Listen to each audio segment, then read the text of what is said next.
Hi, welcome to the Pursuit of Truth. So this is more on the Israel-Gaza situation.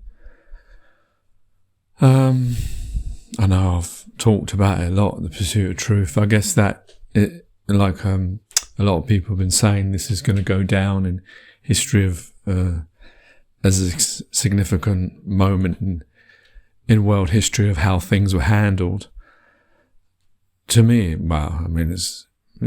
may be, but I guess that's often, the newest thing is always seen like that. But I doubt there's very much different to what we're seeing happening that hasn't happened in many conflicts and wars. And just these days we have access to them that we've never had before. So we're seeing the actual, the amount of, because people have mobile phones, so they can send footage, and people now have the ability to have their own cameras of good quality, and so therefore can get the inside story of conflicts live or moments later. It's a bit like having, in the past where there's wars, like even with anything about the Iraq and Afghanistan war, which is not that long ago, there wasn't the mobile phone access. There wasn't. Is now you have nearly everyone has a phone. Even the poor countries, people have phones. So it's like you have journalists or photographers or truth tellers everywhere with the ability to give us this information so the whole world can see the suffering of humanity in a way that we've never seen it before. So I don't know whether this is distinctly different than the past. I know that's how commentators that are putting this across. I doubt it. I suspect the same terrible things that humans do to humans, and removing all the tags like I like to, have been doing this for generation. And that's the unfortunate truth about this, because that's what war is a failing of humanity. It's one of our systems or laws that we brought up, that we've believed that we have the right to kill each other if there's so cause. And of course the cause has to be justified, or this, that and the other, to make that work. And that's how we sleep at night. I don't know whether God or a creator would see that the same way. But anyway, what interests me here, there's two bits I've got from Sky News. The first is from Yalda Hakim from the World Programme that's on Sky News, talking a bit about the famine aspect. And the reason I wanted this is because it has a view from, I don't know, I assume he's a Israeli. I haven't actually watched all of it. I missed the beginning, but I managed to get a download of it on Sky. Didn't know that you could do that. And I'm not sure who the other person is, but we'll hear it anyway, and I'll comment afterwards. And the other bit is about a hostage who was managed to escape in that initial hostage exchange that happened, was a few months ago now. The poor people are still there. Just to illustrate, what happened on October the 7th and how violent it was, and just another testament to the fact that our system, our way of life, our way of seeing each other is so wrong, is so out of touch with how it should be, that these are the kind of things that we will do to each other, and the suffering we will inflict upon each other for some cause or other, just for, to have a bit of land to say it's yours, and to be controlled by one set of people rather than another set of people. Anyway, here they are.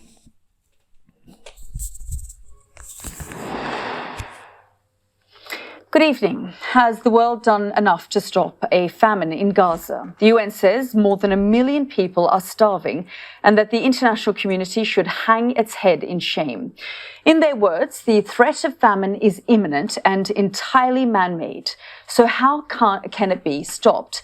A ceasefire, for now, doesn't look within reach. Today, our team on the ground witnessed ferocious fighting as Israel captured the Shifa hospital in Gaza City.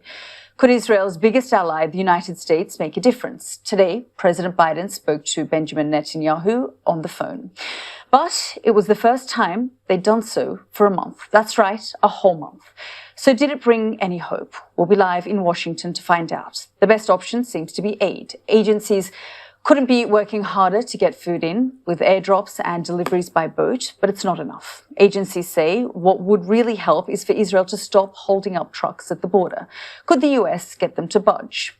Because ultimately time is running out, and by the time a famine is officially declared, many fear it will already be too late.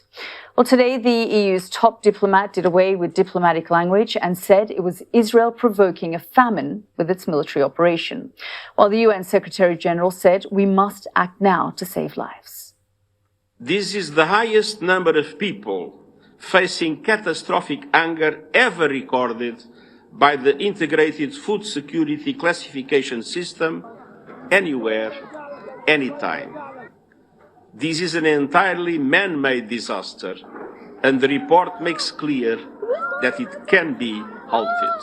We must act now to prevent the unthinkable, the unacceptable, and the unjustifiable. In Gaza, we are no longer on the brink of famine. We are in a state of famine. It's not a flood, it's not an earthquake. It's entirely man-made. I'm coming from Washington, and I dare to say, well, yes, Israel is provoking famine. Oh, how do you say that? What evidence do you have? Come on, what evidence do I have? That report was ended by Joseph Borrell, the EU Foreign Policy Chief. Well, with me here in the studio tonight, the global affairs journalist Tara Kangalu and editor of the Jewish Chronicle, Jake Wallace-Simons. Thank you both for joining us here on the program. Some tough words there, Jake, from Joseph Borrell, from Antonio Guterres, about this being a man-made famine and humanitarian crisis. Well, I mean, both Joseph Borrell and Antonio Guterres are no friends of Israel. They've come out with some quite scathing statements against Israel ever since October the 7th, when Antonio Guterres talked about it not happening in a vacuum. Joseph Borrell has more recently called for America to stop arming Israel and has even blamed Israel for creating and funding Hamas, which is very controversial statements indeed from a diplomat. So they're very outspoken, and we know the position they're going to be coming from. But look, setting aside the rhetoric, there is obviously a serious humanitarian situation in Gaza at the moment, and there are many different reasons for that. One of those reasons is the political deadlock or the political fragility or vacuum in Israel, for certain, not having a day after plan, which creates a lack of certainty, a lack of aid distribution network. But also there are other reasons as well. There are difficult logistical challenges facing Israel. And of course there's Hamas, which is still actually not just in Rafah, but elsewhere in Gaza as well. But overall, my main concern really is that the American rhetoric has turned against its ally over the last 2 or 3 weeks. Why? I mean, I want to get to that because you've said, Antonio Guterres, Joseph Borrell, they're no friends of Israel, but is being critical of Israel's conduct in this war, does it make, them not friends of Israel? And now Israel's staunchest ally, as you and I have spoken about in the past, also criticizing Israel. Does this mean that they're, not friends or allies of Israel? Isn't it their job to sort of call this out when things aren't going well? It's been 6 months. Sure. I mean, I think that the way we need to look at it is that nothing has, on a sort of big scale, big picture basis, nothing has changed. Hamas launched the war. Hamas has got to be destroyed, however long that takes. And America still is, in terms of policy, aligned with that goal. But the rhetoric has changed. Why has the rhetoric changed in recent weeks? Of course, the civilian death toll has been mounting, and that's regrettable. Not just regrettable, it's tragic and awful and horrendous.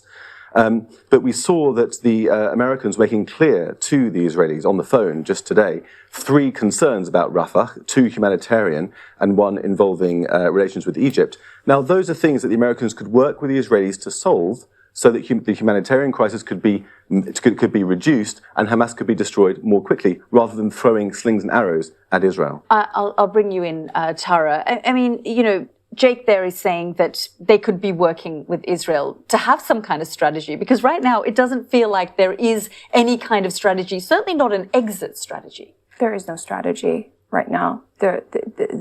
Gaza, Yalda, is the deadliest place in the world for civilians. You have 80% of the population displaced. You have 1 out of 3 person malnourished. People are dying like no other humanitarian crisis that I've covered. And I've covered a lot of humanitarian crises in the world. This is like nothing else, right? And I think you mentioned rhetorics. I think this is a time that world powers, leaders, show leadership, come together, stop the humanitarian crisis, allow humanitarian aid to go in and find an end to this all. I mean, listen, the 3 objectives have always been of Israel. Eradicate Hamas, get the hostages out. That's first and mostly important. And then get rid of Hamas and make sure that Israel is safe and secure.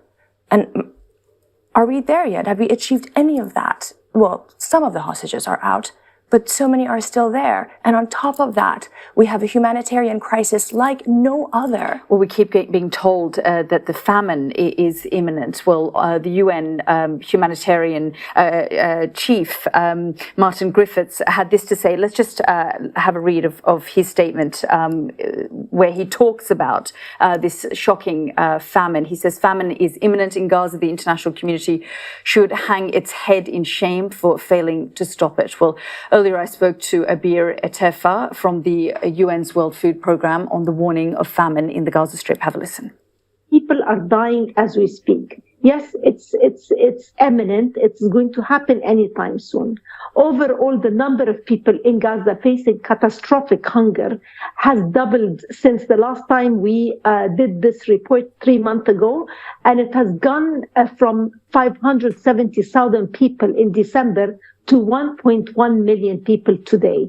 This is the highest ever recorded number of hunger, death, malnutrition by the IPC system, which is basically the way we monitor food insecurity. It continues to be a problem in terms of getting aid to much of Gaza, but especially the north. Why isn't that aid, much needed aid, reaching the most needy? Well, there are so many reasons why we are in this situation. The issue of access. We have to have access to humanitarian and aid organizations. We have to have food supplies get inside the areas that are very difficult to reach. That's mainly North Gaza. The only way to address this catastrophic hunger in Gaza is to bring in huge amounts of food assistance today, tomorrow, and for the next month. This should not be a one-off thing, a convoy that went yesterday or the day before. This is something that needs to happen on daily basis. And we do have the food supplies ready. And if we're given the right conditions, we can scale up to reach 2.2 million people across Gaza with other humanitarian organizations. So it means that we need to have the food supplies. We need to have the systematic access. There is right now so much, chaos and lack of order and desperation because people are hungry. And I think they lost hope that food supplies are coming in. When I've spoken to Israeli government officials, they've pointed the finger of blame at the UN. They've said it's not us, it's them. They're not getting the supplies in correctly or as fast enough. It's on them. How do you respond to that? Well, we do have the supplies. We've attempted many times to get into North Gaza. The process of getting the hurdle to get into the point of getting these trucks inside North Gaza is just countless. You wait for clearance for days, and then when you finally get the clearance, we cannot move at the time that's safe for these convoys to get in. And then once they are at the checkpoint, they wait for hours. They are either turned back or they stay in this place, in these areas where the word gets out to desperate and hungry people, and then people come and storm and help themselves. But it doesn't mean it's getting inside to the people who are, desperate and need the urgent food assistance. So it's, multiple reasons. The only way we can get to the northern Gaza and to anywhere in Gaza with enough food supplies is over land. And to be able to do that, we need the support of Israel and the access through Israel. And Abir, if these supplies don't get there, what happens? Well, people will die. I mean, we are beyond now the time of talking about, the risks and, we are at risk of famine and all of that is behind us. Now it means that if these supplies are not inside Gaza, in every part of Gaza that needs assistance, it means that children are dying. That was Abir Tifa from the World Food Programme. I still have my panellists here with me, but before we go back to them, as the likes of the EU's top diplomat blames Israel's military operation for the suffering, where are we at with fighting on the ground? Earlier this morning, Israeli forces launched another raid on Gaza's largest hospital, where they claim Hamas militants had regrouped. The IDF insists it was targeting terrorists at the Al-Shifa hospital and that 20 of them were killed.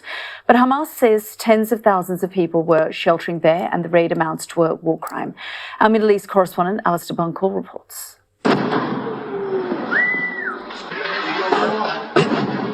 The Israeli operation started in the dark hours of Monday morning. Inside the hospital, soldiers were engaged in heavy gun battles with Hamas fighters. By first light, smoke was seen rising from the compound, and the sound of heavy explosions thundered around the neighborhood. The Israeli military released drone footage apparently showing their soldiers coming under fire outside Al-Shifa. They say that senior Hamas fighters have been gathering inside the hospital to plan and launch attacks. Our war is against Hamas, not against the people of Gaza. We seek no harm to the civilians that Hamas is hiding behind, which is why we will conduct this operation with caution and care. Thousands are trapped inside the hospital, patients, medical staff, and civilians sheltering. There is international concern for their safety. This will necessarily make things more complicated for people who are still in that area in north of Gaza. We have been last time able to get to Shifa Hospital a week ago to bring some fuel and medical supplies. But what we have seen, and that's what we are seeing in all the other hospitals, it's a lack of supplies, lack of food, lack of fuel, lack of medical experts. The IDF says it has found weapons and money inside the hospital. Dozens of Hamas fighters have been reportedly killed and many more arrested.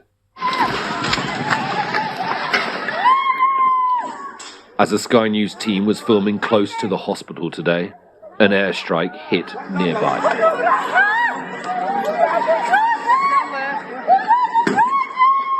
This lady is left alone in the street, holding the body of her husband until help arrives.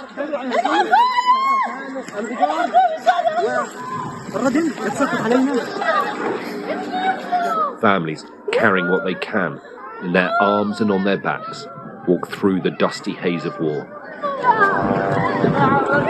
There seems little point in running when there is nowhere safe to run to. Alistair Bunkle, Sky News, in Jerusalem. Well, meanwhile, President Biden has spoken with Benjamin Netanyahu for the first time in over a month. It comes after the majority leader in the US Senate, Chuck Schumer, called for new leadership in Israel. Let's cross live now to Washington and speak with our Mark Stone. Mark, President Biden and Prime Minister Benjamin Netanyahu speaking for the first time in over a month now, and no doubt it was a difficult conversation. Full-throated is how it is being described by Jake Sullivan, who is America's national security advisor. And yes, as you say, it comes after a week in which the relationship was exposed with words from the majority leader in the Senate, Chuck Schumer, which I think many believe were words that the White House agreed with but couldn't or wouldn't articulate. Although over the weekend, President Biden was asked about Chuck Schumer's comments and said it was a good speech. which I think is telling. But this conversation, yes, the first one between the two leaders for a month, which is, I think, a surprise given the intensity of the conflict that America is helping to fuel in the Middle East. You might expect them to have spoken more often than that. In fact, it is the biggest gap in direct contact since the October the 7th attacks last year. Have a listen to Jake Sullivan describing some of the content of the conversation in the White House a few moments ago. The president emphasized his bone-deep commitment to ensuring the long-term security of Israel, and the president has repeatedly made the point that continuing military operations need to be connected to a clear strategic endgame. The president told the prime minister again today that we share the goal of defeating Hamas, but we just believe you need a coherent and sustainable strategy to make that happen. Like the one Bush had in the Iraq-Afghan war. I thought what was interesting is that he talked about this possible ground invasion into Rafah, and he made absolutely clear that the Americans do not believe that without a clear plan that an operation to go into Rafah, which Prime Minister Netanyahu says has now been agreed at war cabinet level in Israel, although it wouldn't happen for a matter of weeks. The Americans are making very clear they do not believe that without a clear plan for the civilians, it is a good idea. And to emphasize that point, he pointed to the operation at Shifa Hospital, which is in Gaza City in the north of the Strip, and said, look, the fact that you've got Hamas fighters emerging in a place that you had already cleared proves that your strategy, Israel's strategy, in terms of the war effort of removing Hamas is not working. And self-evidently, that given the number of people to have been killed in Gaza, the humanitarian and the prospect of famine, the humanitarian effort is not working either. And to that end, it's interesting, Yelda, that the Israelis, we're told, have now agreed to send a delegation, not Netanyahu himself, but a delegation to Washington, perhaps at the end of this week, maybe next week, to flesh out their plans for Rafah. I think it will go ahead, this Rafah operation. The question is when. Indeed. And you know, Mark, over the past few months, you and I have been speaking about the number of Hamas fighters that Israel claims it has killed. They've said between 10 and 12,000. And yet there have been big questions about where the leadership is. Today, the United States has said that the third in command in Hamas has been killed, but we've had no confirmation of that from the IDF or the Israeli officials.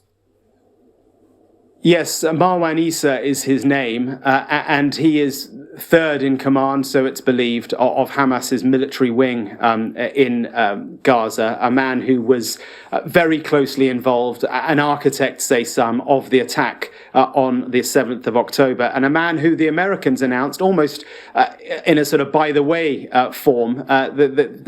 Jake Sullivan announced that he had been killed in an Israeli operation last week.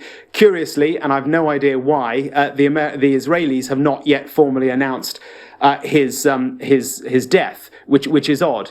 He's number 3. I mean, the big prize clearly is Yahya Sinwar, the head of Hamas in Gaza, a man who is believed to be in Rafah, which explains why the Israelis want to go into Rafah. Rafah, remember, underneath that city, it's believed that there is a large part of the so-called metro system, the tunnel system that Hamas have used money to build over many, many years. They believe he's under there somewhere. That's why they want to go in. But the reason that the Americans are so hesitant is because there is no plan on the table that the Americans have yet seen of how you can go into Rafah in the same way that the Israelis went into other cities elsewhere in Gaza without a massive set of civilian casualties. Yeah, and Rafah, as we've said, is densely populated now. The bulk of the population have moved there. Thank you very much, Mark, for bringing us up to date. Let's bring in our studio guests to discuss this situation further. I mean, Jake, you were saying earlier that there's a lot of sort of criticism right now of Israel, even from its staunchest of allies. The rhetoric has changed. But we mustn't forget that at the very beginning of this, President Biden gave Netanyahu a big bear hug and said, we are here with you, we stand with you. But today, 6 months on, and with the death toll, over 30,000, the rhetoric has shifted. It has changed. Well, death toll over 30,000 according to Hamas. We should say the US that. president uses that as well. And there's been a lot of doubt cast upon that, and upon the reason why the American president would possibly use that. The US president. No, not American. There's been statisticians over the last couple of weeks who. I mean, I think we need to move beyond the. Well, let's move beyond it. But I mean, I disagree with you that we should take it quite so literally. But either way, I mean, the thing that has changed really is the timescale, the political timescale for the Americans. The election is getting closer. Biden is experiencing the fracturing of his base because the progressives are opposed to his position on Israel. And that's putting a lot of pressure on him domestically. What hasn't changed is the military timeline. I mean, it took the Americans 9 months to destroy ISIS in Iraq and in Syria. We're 5-6 months into this particular offensive, which is more complex and more of a challenge for the Israelis. They've made some serious military headway. But yes, things are getting tough. And what's needed now is resilience. And I can't help but think that Hamas has its backers. It has Iran in particular. It has Qatar. It has Russia. It has China. All those countries that also stand against us. And they are not deserting Hamas when the going is getting tough. I don't think the United States is deserting. When they look across and see the Americans, the staunchest ally of Israel, using this kind of rhetoric against Israel, it's only going to embolden them and make Hamas think, you know what, we're going to be able to win this one because the Americans are going to desert the Israelis. I don't think the Americans are going to. Go ahead. Listen, one thing I want to throw in here is that while Hamas has backers and supporters, and while they are, a terrorist organization and a threat to Israel's security and safety, they're an ideology as well, Yalda. And missiles and tanks do not kill ideology. And what's happening right now in Gaza is harboring so much hate and anger that is going to be detrimental to any safety and security in the region. So what should happen? Well, what's happening right now is certainly not working. And wanting to have that's not what I'm saying. Wanting to have a plan does not mean not supporting Israel's security.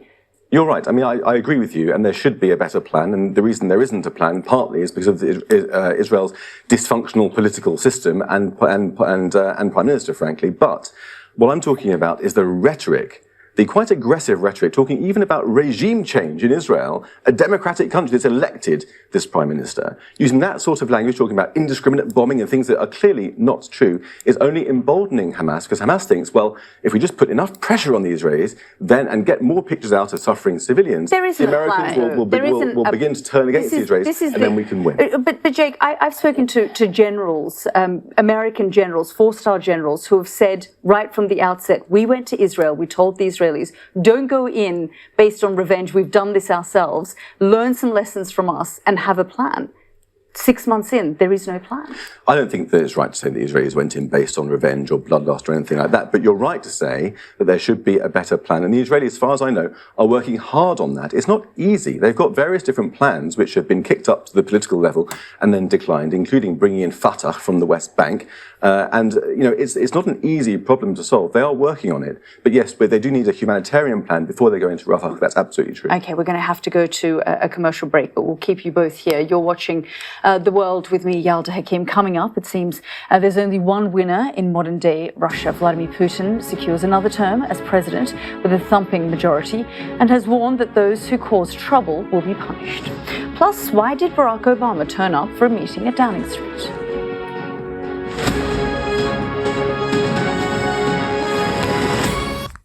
Well, they didn't really get into much, really, did they? But I suppose it touched on a few things, which I guess I mentioned in the previous one, and of knowing where we are in this conflict and numbers and stuff.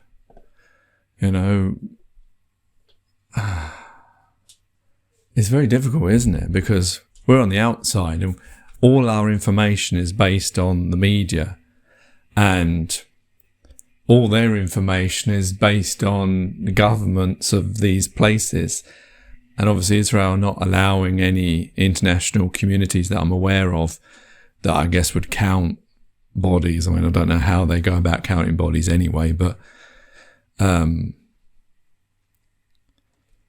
so it's easy to dispute that figure and say it's just because the terrorist organisers are counting it. And we do know, like I say, always is the first casualty of of any conflict is truth, because obviously each side wants to inflate figures either way. You know, when people are fighting in a war, they want to make out they killed more people than they did, and they want to say that they lost more people than they did, because for propaganda reasons. So we know that anyway. I mean, that's historical. So can we trust the figure of 30,000? I mean, they say 12,000 Hamas have been killed. So if that 30,000 is accurate, if we take out 12 of those as so-called terrorists, I didn't know that there were that many. But I don't know what the figure is of how many Hamas terrorists there were meant to be inside. Of course, then also means that are they adding people who may not actually be Hamas terrorists into that figure to make it bigger or to hide casualty deaths? That's a possibility as well. Not saying that's what's happening, but of course, you know, with figures and truth and all that, how do you designate someone part of Hamas who would have that information of all people that are involved, unless there's some big list somewhere.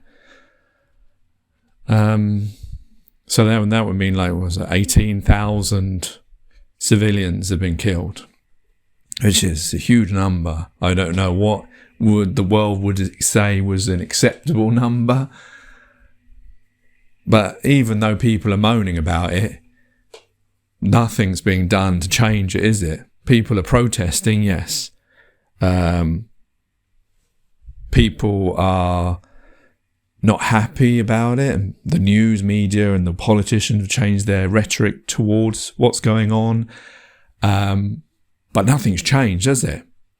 So I don't know if there is an unacceptable figure, because whatever the figure is, we're all going to swallow it in the end, isn't it? And we're all going to, you know, even if you say, well, that's bad, or this, that and the other, it hasn't stopped all those people getting killed or any future people getting killed, is it? That's the problem with the system that we live within. That's why war is not the answer. Killing people is not the answer, because there's no way of stopping it, because we've accepted that, or not all of us, but the system has accepted that if you have a just war, then there's going to be people that are going to get killed, and we must keep it under a certain amount of number. But even if they did exceed the number, whatever that number might be, which there is no number, then what's going to happen? Well, maybe Israel will have a new election and a new prime minister. No one's ever going to end up in The Hague for war crimes. I don't think there's been very many war crime councils, really.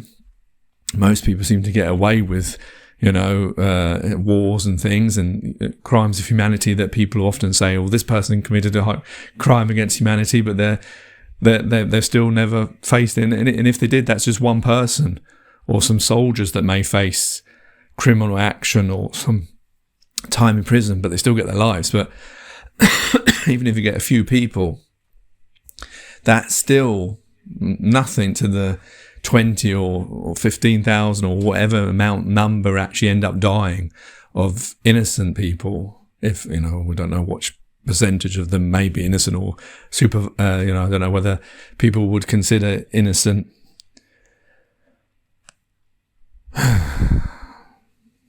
But that's why we shouldn't allow war and killing of each other, because there's no way of reining it in once it starts until it ends, and then it just becomes part of history and words that people will fight about and then go to sleep and wake up and forget about. But those people who have lost their loved ones, and those people who are dead, whose one existence is now over because of these actions on the 7th of October, or historical actions, whatever you want to pinpoint this on, basically over bits of land and who owns those bits of land and who controls those bits of land. Only humans could fight over this. When will we ever learn? Humanitarian groups say that dropping aid over Gaza is inadequate, of course, compared to delivery by road, as political and security concerns stall any effort at relief. Well, let's go to Gaza and speak to the UNICEF spokesperson, James Elder. James, it's great to have you with us. First of all, I'm not sure if you're able to see any of Alistair's report on the victims of Hamas, but I did want to ask you, in your role with UNICEF, are you aware of any children being held hostage still? And are you do you have any understanding of their condition currently? No, unfortunately, we just don't know. The understanding is that there are children, if you listen to what the negotiators are speaking on, but these are done between the warring parties, and then with those mediators, those other power brokers. Unfortunately, we just don't. We just has from 7th of October every day until today, and continuing to call for their release. I mean, you cannot take children hostages somewhere in a tunnel. The torment for those children, the torment for their families in Israel has to come to an end. Absolutely. And what's the situation for children now, James? Whereabouts are you in Gaza? Are you able to reveal that? And what have you witnessed today? So I'm in Rafah today. A very difficult day, as many are. The streets are full. Rafah is a city of children. It's 600,000 children now. It was only a couple of 100,000 people. It's 600,000 children. A lot of children. You can see the malnutrition creeping in. It's much worse in the north, where children have starved to death, but it's happening here. There's a desperation. There's an exhaustion among people. I went to Khan Yunis, the neighbouring city, because I spent a lot of time there a couple of months ago. I've never seen, Kamali, anything like that, the devastation, annihilation. In my 20 years of the United Nations, I've never seen a city turn to rubble like that. I went to Nasser Hospital, where I spent a lot of time with children, wounds of war. Months ago, that hospital is now no longer functioning. Like most hospitals, we've never had so many children in Gaza in need of medical support, be it from malnutrition or sicknesses or the wounds of war. And barely a third of hospitals are partially functioning. James, we haven't got loads of time, so I've got a couple more questions. The Prime Minister, Benjamin Netanyahu, in the past few minutes has said that they are still preparing for the Rafah invasion. It will take some time, he says. Are the people of Rafah aware that this is hanging over them? This may well be coming? Yes, yeah, they absolutely are. It's a conversation people can't get away from. They would like not to. It is so dark and so depressing. So, yes, they are, but it's hard to convey what that would mean. 600,000 children in this tiny space, twice the population density of New York City, but with no high-rises.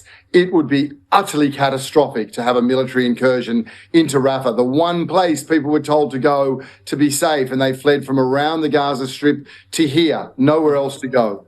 And James, last time we spoke, it was after they announced that they were going to go into Rafah, and there was the preparations being made, and we talked about where people could evacuate from Rafah to. You're on the ground. Have you been told where people should move to? No, the understanding is that as I've been here in the past, there'll be leaflets dropped and information. There's nowhere to go. I can show that. I can see that. You either are in Rafah and in tents on the ground and in makeshift areas, or you are returning to somewhere that is utterly devastated, like Khan Yunis, which is, Kamali, like out of a film. It's just rubble with, of course, unexploded ordnance because of the intensity of the weaponry. Same in Gaza City, and further north we have famine, imminent famine. There's nowhere to go. You cannot have an offensive without killing a horrendous number of children. Okay, James Elder from UNICEF. I'm sorry we have to leave it there. We've run out of time, but I do appreciate you making time to speak to us this afternoon. Thank you. Thanks. So that's from UNICEF of the situation there, of the looming, is that the right word? Threatening famine. People, all the children. Was they say 600,000? That's nearly 600,000 children. That's quite a lot of children, and this is the size of New York, but it's all enclosed. And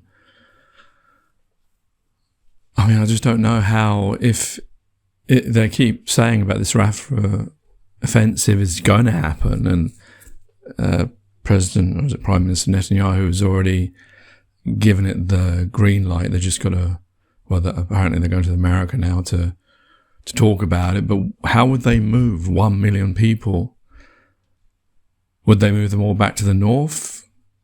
I mean, I don't know what buildings are left in the north, what infrastructure, and I mean, I don't know about like international law as well. I mean, displacement is an issue in international law, isn't it? The moving of people from their homes.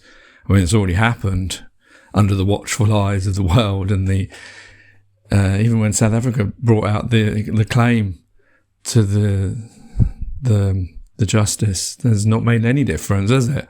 That's what I mean about these things.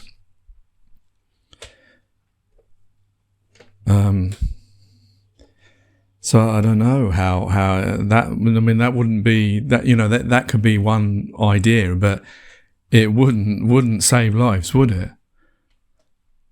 I mean, maybe if everyone was brought back down north and the roads were open and all the trucks came in and they could get food and stuff, but they still wouldn't have infrastructure and hospitals and things. Or they could move them to Egypt. If they did a deal with Egypt, would 1 million people be able to be moved from Palestine to Egypt?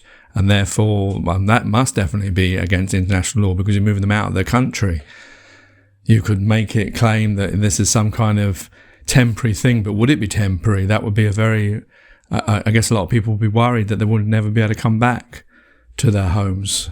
What's left of their homes, if anything's left of their homes, maybe they'd actually be better living in Egypt, actually, and then be out of this conflict. But, of course, people don't see this because we've all been bred to want this bit of land. We're all patriotic to this bit of land, to this idea that's surrounding this bit of land, and that makes us fight over it and makes us want to stay there, and makes us do these things, whereas one bit of land just like another bit of land, and one leader is like another leader. I mean, yeah, obviously there's variations, but still not the freedom of humanity that we all should have. Anyway, so here's the next one I wanted to bring, which was bring us back to when this happened, and let me just get to the right one. October the 7th, this was a lady who was freed when they were doing the when they were exchanging hostages. Her account. I don't know why it's taking so long to come out, but what's coming out of New Zealand today? Saba, thanks so much. Now, a mother who saw her daughter dying moments after her husband was shot by Hamas terrorists has spoken to Sky News about her horrifying ordeal. Shen Almog Goldstein went on to be taken at gunpoint and held hostage with her other children for 51 days. Our Middle East correspondent Alistair Bunkle has this report. The final time that Shen Almog Goldstein saw her daughter, she was dying on the floor of their home after being shot by a Hamas terrorist. Minutes earlier, her husband had also been killed. Shen and her surviving 3 children were forced to step over his body as they were led out of the safe room at gunpoint. There was no time to say goodbye. There were 4 or 5 of them inside the safe room yelling, and they shot Nadav in the chest, from very close range. In 2 or 3 places, he was lying like that with his arms up. He was quiet. I thought that maybe he was pretending. They were bundled into their family car. CCTV from the Gaza border fence shows the car driving fast along a road and then turning off onto a dusty field. They stopped and they started putting bodies into my trunk, the trunk of my car. And Agam said to the boys, don't look back, not to look back. Our abductors were overjoyed. They took a selfie picture. They took pictures of us in the back seat. I remember a Red Cross ambulance, and I was looking and kind of begging with this look that was asking for help, and he looked back at me with this helpless look. For 7 minutes on the 7th of October, they were driven into Gaza. They would remain there for the next 51 days.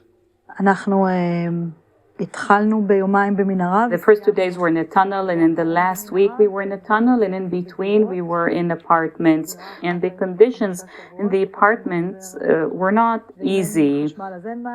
We had electricity only for like 90 minutes a day. There were entire days without electricity. And then when there's water, when there's running water, you need to decide who's going to shower. Throughout these 7 weeks, I only showered once. I wanted the children to shower.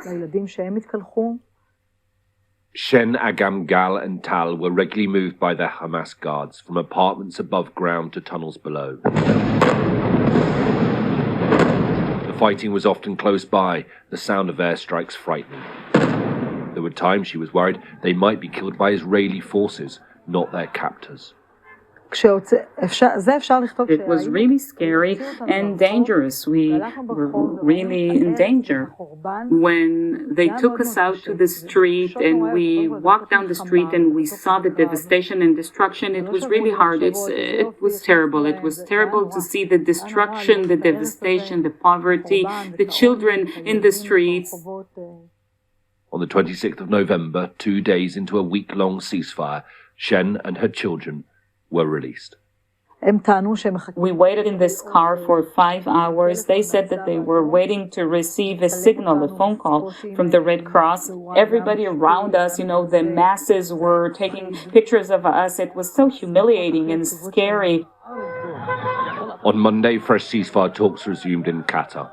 Hamas has softened its demands, but the Israeli government has still described them as unrealistic and delusional. Shen says a new truce is urgent to get the remaining hostages out, many of whom are badly injured.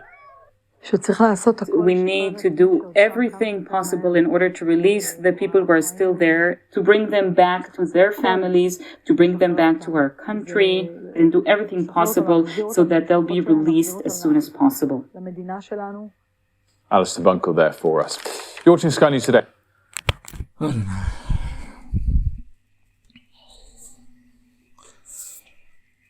don't know. I just don't know how this gets solved, is it? It's just...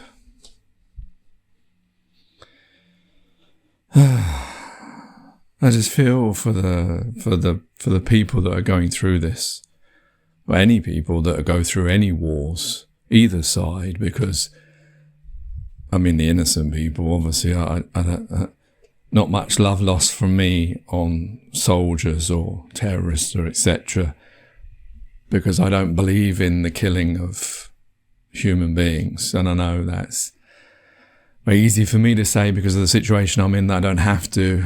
I don't know what it would be like if I was in... I wouldn't want to be in a war. I'd rather be in a prison than be in a war, because I don't want to kill other human beings just because we have an ideology that differs from someone else, and you have to then hate, like it's reminiscent of George Orwell's 5-Minute Hate. You have to have that mentality inside you to hate a fellow human being who you don't even know, just because they've got a uniform on that's different than yours and they come from a different bit of land, they've got a different tag on them.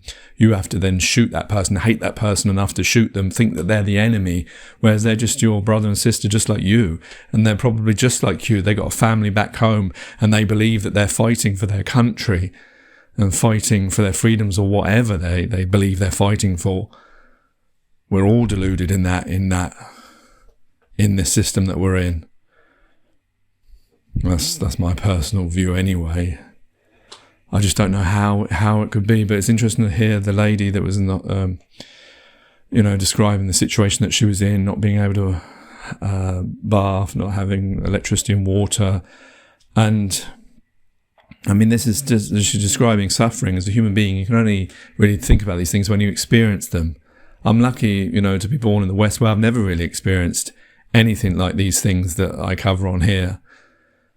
I can't imagine how it must feel. I've felt small amounts, I can't really say similar, but imagine living like this in never knowing whether a bomb's going to drop on your head, Imagine not being able to eat for days, or just eating beans and bread or whatever you're eating, drinking dirty water. I mean, this isn't just about Gaza. This is about the place that we found ourselves on freely, to exist with each other, that we've allowed these situations to take place, that we've allowed ourselves to get caught up in greed and possession and division of ourselves, of land, of ownership, and who's in control of who, and allowing places and people to suffer where they need not do. There is no reason for suffering. And I'm not saying that as some kind of kumbaya. And there is no reason for anyone to suffer on a place that has the sufficient amount of resources and food and energy I mean within human capacity, and our intellect and our love for each other to do all these things. We could all live in this perfect place. There's no reason for suffering. There's no reason for starvation. There's no reason for these things. They're inbred in us because of our narrow way of thinking that we've taught ourselves and each other through lineage. I don't know when we're ever going to learn this. And it was interesting to hear her talk about how she felt she felt sad for the children that she saw outside and the place being blown up outside. She saw it as a human being. She felt it as a human being. The same as anyone who went anywhere where there's suffering would feel that as a human being. We know, we all feel it because we all have that capacity, unless there's some medical condition that stops you from having those feelings, that if you put yourself in these feelings, you would feel it. You would cry your eyes out. If you could be God for one day, but as a human being, in that sense, I mean, if you could be God and you could see and feel from alpha to omega every single moment, from beginning to end of, or even, not even that, even just one day of every human being, how you would die inside, because you would see all the suffering, multitudes of suffering, suffering of lots of different things, not just of war, of famine, of wife beating, husband beating, assaults, sexual assaults, paedophilia, all the different crimes, murder, rape, war, famine, all of these things, all of the terrible things that humans can do to each other, which we don't really need to be doing, which have no place in a civilized human race. Imagine feeling all that. Even if you had to feel just one place, one time, 1 hour, we wouldn't be able to cope with it. If there is such a thing as God, and he can feel and see everything of his creation, how would we stand in front of him? Because if he's like us, because we're in his image, he would, I assume, have love and feelings. They say God is love, isn't it? How would he feel to see his creation do this to each other on a daily basis?